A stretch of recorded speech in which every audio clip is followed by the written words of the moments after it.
You guys all ready? Cool. All right. Good afternoon, everybody. We're here for marketing strategies to diversify your commercial customer base. My name's Aaron Hockel, AltaVista Strategic Partners. Thank you, before we start, thanks for choosing to come in here and spend some time to hear what we have to say. Thanks to CPIA for giving us an opportunity to present. One thing I did throughout here was I have these little points at the bottom that are about like AI and how we can use AI, like AI concepts. That was something that was kind of asked to be dripped in and people have been talking about throughout kind of the conference, right? So if you see them at the bottom, that's kind of what they are and I'll allude to them. So you'll kind of see all of those coming up. So anyway, let's dive into it. I always start with some learning objectives just to kind of highlight what we're gonna move through here. We're gonna talk about customer diversification, the importance, types of diversification, meaning there's different ways we can do this and think about it and approach it. Marketing plan, some channels, and then really kind of tracking success through KPIs, right? So just kind of the topics that we're here to go through today, and we're gonna keep going, right? So, first question for the room, and I do this repeatedly, and so volunteers are greatly appreciated. Anybody want to give a stab at what a diversified customer base is? Someone say something? Cool. Well, I mean, it's pretty obvious here, right? Like, so if you're doing $10 million, you're working entirely for commercial GCs building tilt-ups, you don't have a very diverse customer base, right? Because that could only be 2 or 3 or 4 of them. If you have a $5 million business and you work for $1 million for homeowners, $1 million for GCs, $1 million for the government, $1 million, et cetera, pretty diverse business. If you offer different types of services within your customer base too, right? So interior, exterior, I'll think floor coatings, maybe some roof coatings, different things that people do within the painting industry broadly. Another type of diversification. Interestingly enough, and if anybody wants these slides, I have thumb drives I can put them on, I can email them. But I actually just asked ChatGPT to write the definition for me as our first AI concept. This was from 824, this is what they came up with.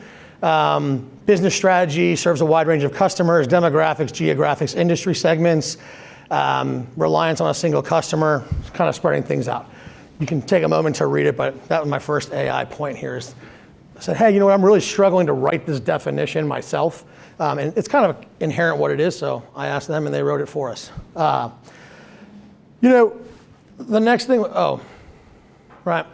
The next one is, what are the benefits, right? And so for us, as we're approaching this, there's really like a 2-word answer to this question. Anybody want to take a stab at it? Man, someone help me out somewhere along the lines in here, right? So I just wrote it as mitigating risk, right? So as there's a lot of different things that happen in business cycles, economic cycles, within your current customer base, a diverse customer base, if we look back at that last slide, really tends to focus on how we mitigate risks within our business. Other things I kind of highlighted as some benefits here. Protecting against seasonal changes in demand. I look at this as like an employee retention strategy, right? I look at it as like, if you use subcontractors, keeping them busy and them fed because they are loyal, but only to a certain extent, right? So, in ways, diverse customer bases, people do different things, different times a year. Stronger negotiating position on projects. If you're beholden to 2 or 3 large GCs, right? You have a $10 million business, $50 million business, but you work for 5, 10, 15 people, you are really beholden to them. Diverse customer base, really kind of, you don't have to feel as like, oh, if I don't take their number, I'm in trouble, right? When you're working with this broad range. Improved cash flow. We talk to a lot of painters who are like, I do a little bit of residential because the money's right away, right? So you hear that from time to time, but if you're working for the GCs and the government, those long pay cycles. Direct to owner, facility manager, homeowner, right, shorter. So again, improved cash flow. Really, in the long haul, if you really diversify this customer base, you're talking about a resilient business to internal and external factors. And then, last one that I like to put is you become resistant as well to some uncontrollable and unpredictable economic factors. Looking at a few points of value here, pulled up a real world example, and that's the Class A office crisis. Anyone know what I'm talking about here? Kevin, you're not allowed to answer because we talked about it last night. right? It's not about like, the stat is 50% of office buildings, according to Castle Systems, are only at 50%. People knew that. That's kind of obvious. Everybody knows people are working from home, and that's been going on for some time. This is a chart of lender breakdowns within the Class A office segment, right, and where they come from, right? And this is from Goldman Sachs. What we're looking at here, and again, a lot of regional banks and national banks loan money to the Class A office space. There was a run on regional banks in the second quarter of this year. They went into crisis, and that has actually rolled over into the office environment in terms of the credit, defaults, interest rates, development, investment. They're significant factors. If you could predict this, you should not be a painter. You should work with Tom Ricketts at Ameritrade, becoming a financial billionaire. Again, beyond our control, resilience. This is going to talk to a little bit to benefits of diversification in types. Another one, multifamily, right? Yes, apartments. I know some people don't love them. We're going to talk about them, right? 3 apartment stats from Avison Young. 50% of markets in the United States have seen rent growth of 20% since 2019. 70% of markets have seen Class A occupancy growth since 2019. What do these 2 points mean?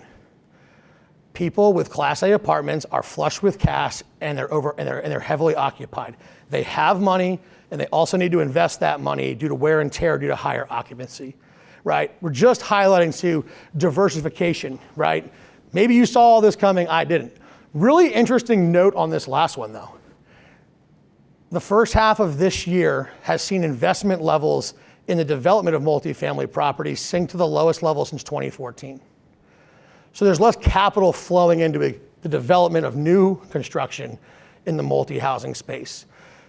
We're going to look at all these things here in a second to kind of, talk about how we diversify and connect the dots on all this stuff in a second. But just making some points that these are economic factors that a diversified business, you become resilient to these. If all you do is build new construction apartments, and those are the only people you work for, and investment is down to 2014 levels, your business is going to need to make a shift.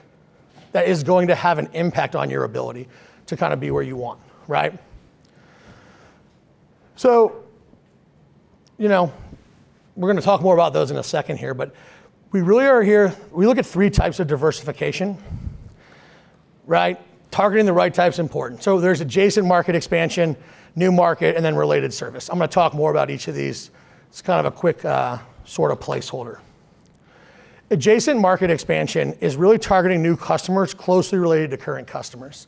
I have some examples here. Give me one second. Right. Oh, it's AltaVista. It's my company. So we started out in 2011 only working for commercial contractors. It's the only thing we did. We did not work with anybody that did residential work. In 2018, we kind of got dragged into working for residential contractors, residential painters and roofers and plumbers, right? So our business is an example where that's like a very adjacent market. It's a very similar client type. Does that kind of make sense to everybody? Typically, this is the easiest. It's also the most organic type of diversification. It also will frequently leverage your existing relationships and service capabilities. It brings in new customers, but there's calculated risk here, right? What we mean by that is, let's say you're in that office space and you were doing new construction for office buildings going up. Well, stepping into people who own and run office buildings, probably not the best adjacent market to step into, right?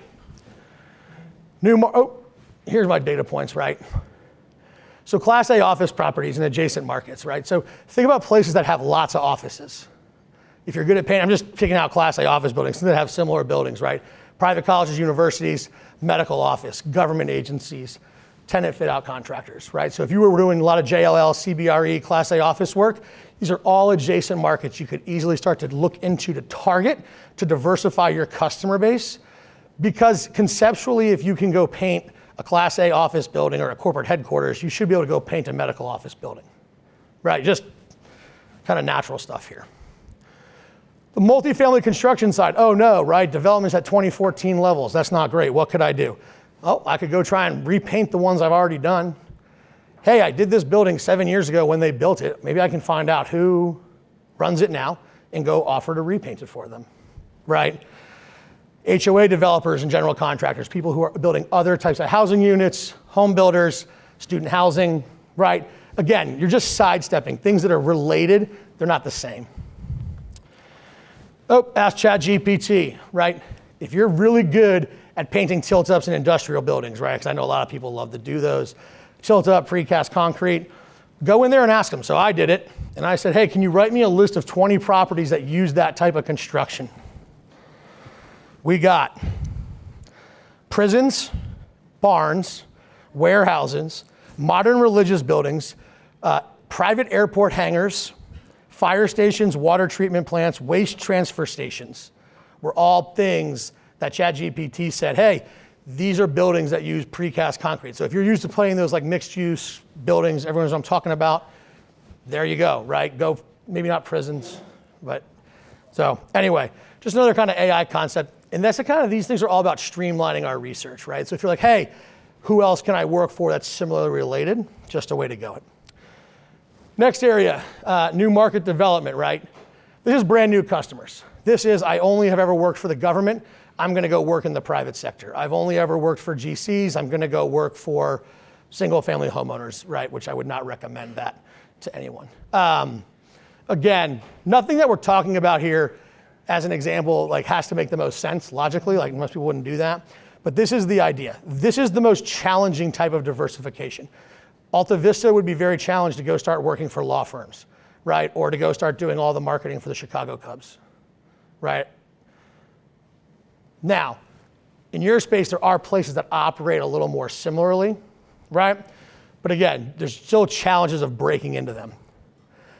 These require targeted marketing plans. We're gonna move to that and get into all that stuff as we kind of roll through, right? These bring in new customers and are the best way to mitigate risk. You know, going back to that, you do single family, $1 million in sales of single family, general contractors, government, right? That really spread out base, you become more resilient. So that's kind of where we go. Related service offering. This is a different type of diversification. This is really more about strengthening relationships by providing new services to an existing customer audience or an adjacent market.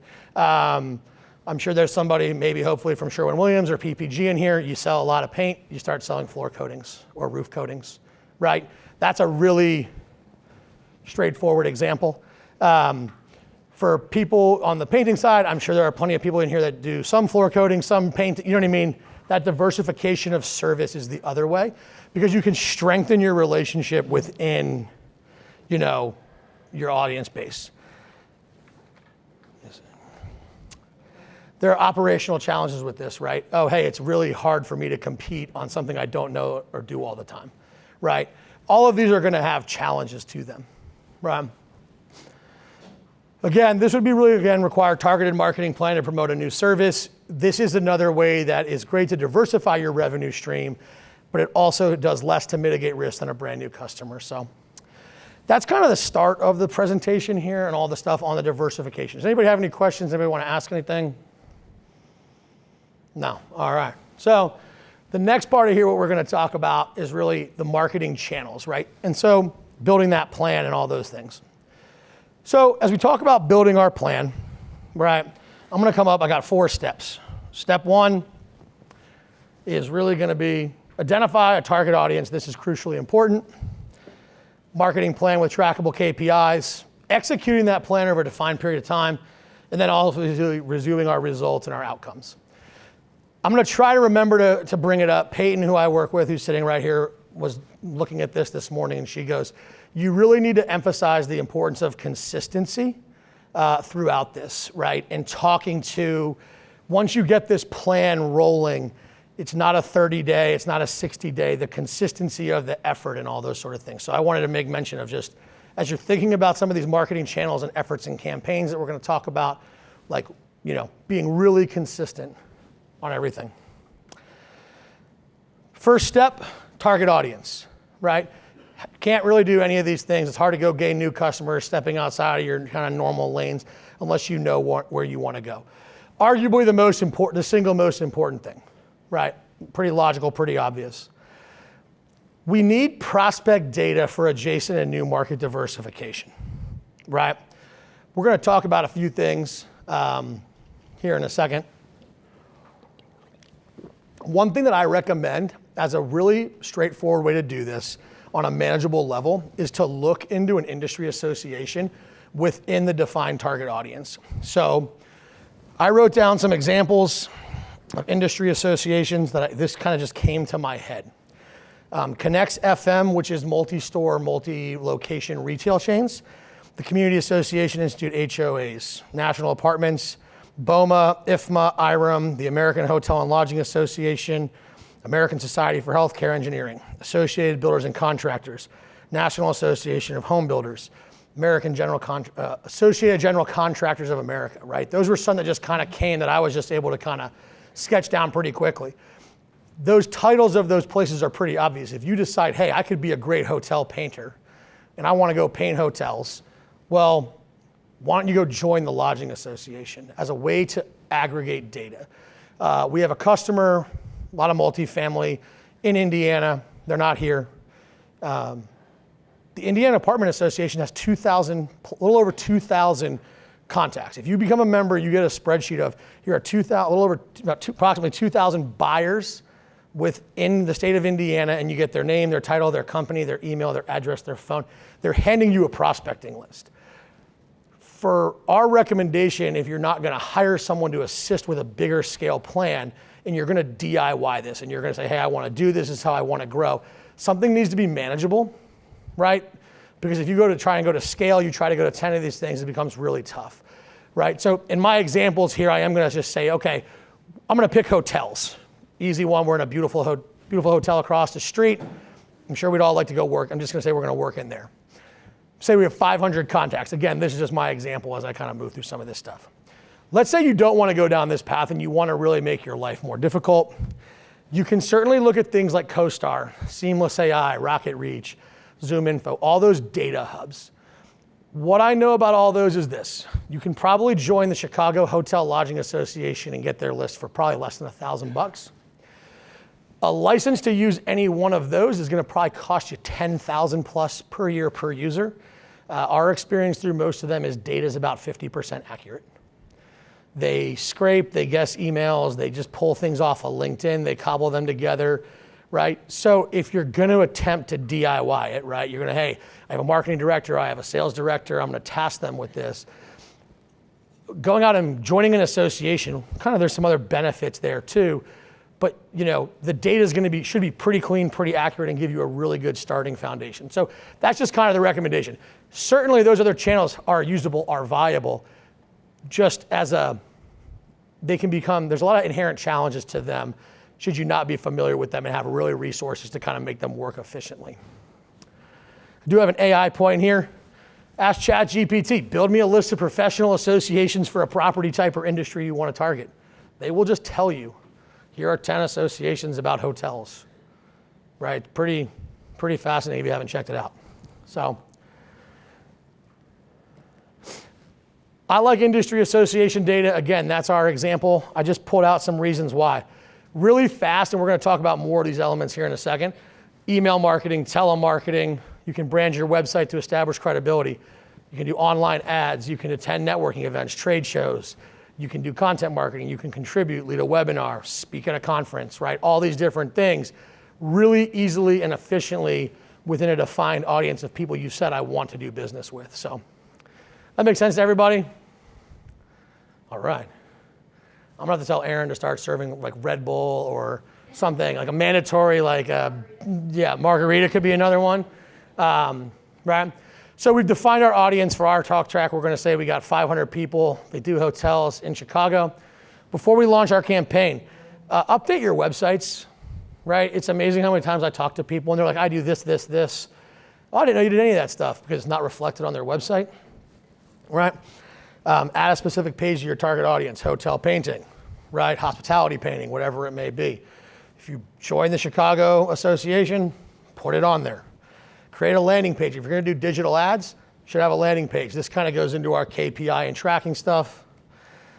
If possible, let's say you somehow, manage to paint that hotel. Put a testimonial on there. Put a project gallery on there. Anything you can kind of do to associate yourself quickly is pretty good way to go about it, right? A really interesting thing on website updates, especially as it relates to this, There's a AI tool called magicform.ai. It's a chat bot. It's programmable, really cool thing. You can go in there and tell it, can I paint drywall? Can I paint wood? Can I paint concrete? Can I paint this? You can then write out all the answers as you want. How much does this cost? How much does that cost? You're programming all the answers you want seen.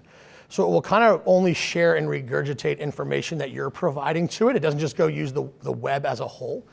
However, it does use your conversation data to learn over time what your customers are looking for. So it's a really fascinating tool that it's programmable if you want to. You can just let it go use the internet, but that kind of has some, how much does it cost to paint this? And then you get in real trouble, right? But it's a really cool tool, increases engagement, credibility, et cetera. So just one of the more AI concepts I kind of found and thought it'd be a good place to throw in. Seen some people using it. It's a pretty neat tool, all in all. So as we move through this, we've picked hotels, Chicago. We've joined the association, website's up to date. Forgot to say on that last one, get some collateral, please. Like have a brochure that says, I do painting for hotels, right? You're gonna go to the event, the convention, the trade show, the event. These are little things that I still think matter and resonate. Channels to diversify, right? I look at two, what I call proactive and one reactive channel. Proactive here, direct marketing. Brand awareness, again, proactive. Our reactive campaign is really search engine. These all work together, right? And so A, B, and C all feed each other. As I look through some examples and things, that'll become more clear, but it's not like, hey, I should only do this one or only do that one. A blend is kind of necessary. I would say especially of the first two, maybe not the third one as much, but like we like them all. Direct marketing campaign tactics. For us in our experience and how I'm relating it here, this is the element of your campaign or your plan that's all about, like, Aaron is going to reach out to this person on a personalized level through a given channel, right? Email marketing. Everybody, most people here probably got an email from me telling you I was speaking at 2:30 on Tuesday sometime last week before we got yelled at by Mike and Aaron. So they said, please don't send out any more emails. We said, you shouldn't have sent us the list if you didn't want us to send out an email, right? Because if you give me a list of people that are going to be at a conference, I'm going to send them an email. Anyway, so email, right? Very obvious one. Again, this is that more personal, like probably more focused business development. Do you have a need? Can I help you type of ask? Telemarketing, kind of call people. Old school cold calling, I've never done it. I talk to people who say they still do it. Just again, examples here. Trade shows, networking events, we're all here for a reason. LinkedIn's actually kind of getting a little bit of renaissance as social media goes. People that are active on there are very active on there. And time on site's increased, users, they had some uptick in their metrics. I think as people are trending away from some of the meta platforms, especially people in probably like a, older demographic, right, are tend to be gravitating there. So just something interesting to think about, but I would still look at that. Hey, if I know these 500 hotel general managers are on LinkedIn, send them a connection request, send them a message, send them an email, right? Again, lunch and learn, an experiential event, you know what I mean? All things are about, this is kind of really just trying to get that direct face-to-face interaction through, in person, over the phone, email, et cetera. Email was one that I broke down here into two different areas. So I broke down cold prospects, right? And so for us, this is best for a new market, right? You've never done any hotel work in Chicago, you join the association, a cold prospect email campaign. This target audience is the people you want to do business with. It's best sent from an individual introducing themselves in the organization. This is a text-based format, right? I also like engaged contacts, right? Engaged contacts are an awesome place. This is people you've done business with in the past. This is the best place to say, oh, I'm doing floor coatings now. I'm doing roof coatings now. Also an okay place to ask, like, hey, do you know anybody who does this, right? At scale. Again, this is a target audience of past customers and contacts. Can be sent from an individual. These can also come from the organization. These could be more text or graphic based, right? Interesting little AI concept on the email piece too. You can use Zapier. It's an integrator. I'm sure some people, I see some heads shaking, yes. can do it. Actually can do a ton of things. It's wild the amount of stuff it can do. But one really simple thing is, you can open up a free account on MailChimp, I think up to 2,000 contacts. You can use Zapier to say anybody who fills out a form on my website automatically goes into my MailChimp marketing list. And then every single person that's filling out a form here, you can just go in here and send them an email at scale, right? So just a little AI thing. Zapier does way more than that, but just a very kind of straightforward, basic level, right? Brand awareness, right? So brand awareness to us is like, A and B, how do they work together? This is the one where, oh, I've heard of you. I've seen you around, which is a great feeling for marketers in general. Like when they've heard of something, it's probably because of some of this brand awareness stuff, right? The association sponsorship would be an example if we go back to that kind of thing that we're running on. Again, I use the association because there's easy opportunity. If you look at the water bottles in your welcome bag, someone sponsored them, it was us. Digital ads on the association newsletters, on websites, on things like that, right? Again, just ways to get your brand and your logo out to this audience. More about coming from an organizational level here, right? It's much more about knowing AltaVista than about knowing Aaron or about knowing Billy versus Billy's painting, right? That's the goal of some of these things. You can do custom audiences, display, native, video ads, right? There's a lot of digital advertising things that can be done. Print ads and industry publications, right? Smaller the association, the more niche the industry, the more impactful some of these more traditional pieces become. CPIA would be a great example of that, right? Smaller community, very tight knit. So you feel like when you're advertising in here, at least in my experience, that like, hey, it's reaching the right people.